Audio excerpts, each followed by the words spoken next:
What is up, guys? Ian here from Co-Create Today, taking that mindset of lack to a mindset of abundance. So today's video is just about polar thinking and this idea called Jiji-Muge, as Alan Watts has translated it from Japanese Zen Buddhism. By the way, I've been recording at roughly like 3:30, so I had the sun kind of like glaring into the camera, and it's making this cool effect. So hopefully you enjoy it as well. I think it's really cool. It also gives a cool just visual for these videos, and it's all natural. I'm not doing anything. So this idea of Jiji-Muge is basically considered a fourth perspective. And this fourth perspective is just the idea of seeing two completely opposite things, but understanding that they are interdependent on each other and in a way one of the same. Now, Jiji-Muge is very represented through yin and yang. However, it's not just yin and yang that describes it. It's almost everything that happens in your life. Dark and light, health and sickness, life and death. There's so many that I can name, but the reason why I want to make this video is to make it very evident that our lives are very polar, and they're very symmetrical. Now, if you didn't already know, you have a left and a right. You have a left and a right eye, legs, arms. Your body is practically symmetrical. I think your heart is a little more to your left side. There's a few other things that aren't necessarily, but I mean, as a external appearance, people are very symmetrical. And supposedly, this is just a tidbit, the more symmetrical you are as a person, the more attractive you become.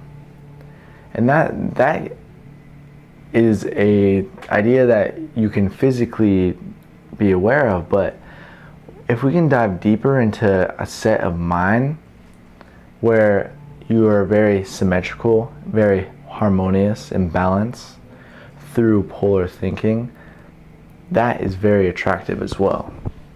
So what I'm really trying to throw out there is this whole idea is our life is completely based around polarity.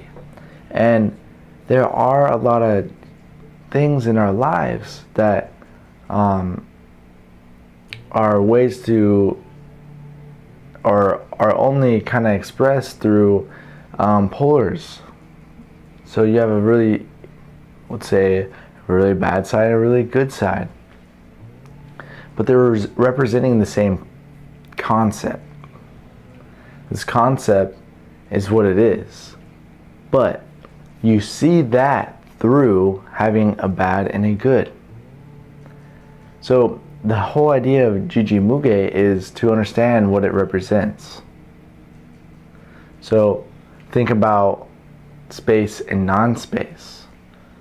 Well, obviously you can't have just space because you wouldn't have anything to compare it to, and you could never have something without space to compare that to. So what Jiji-Muge represents is that fourth perspective of the whole thing together as a co-happening, a co-creation that actually emerges both things, space and something. If we can grasp this idea and kind of live our lives orientated towards it and around it, I feel like we're becoming more and more harmonious with ourselves. Because, like I said, with your symmetrical body, it is like yourself. It's very true to your nature, your true self. And if we want to live a life of true harmonious happenings, we have to understand how you can't have a good time without a bad time. And you would never know what laughter is without a good cry. So, not getting too one-sided, but almost like unsided. You don't partake in either side, because you know that fourth perspective, that Jiji-Muge. And that's the whole idea of what I'm trying to express, is have that fourth perspective and realize that you can be and live a very harmonious life that is very fulfilling and very pleasant. And when I say pleasant, like, obviously there's going to be bad times, but because of your situation of like polar thinking, you're going to be able to appreciate the good a little better. So I hope you guys liked this video and took something away from it. If you like these videos, go ahead and subscribe. Other than that, I hope you guys have a beautiful day. Catch you later.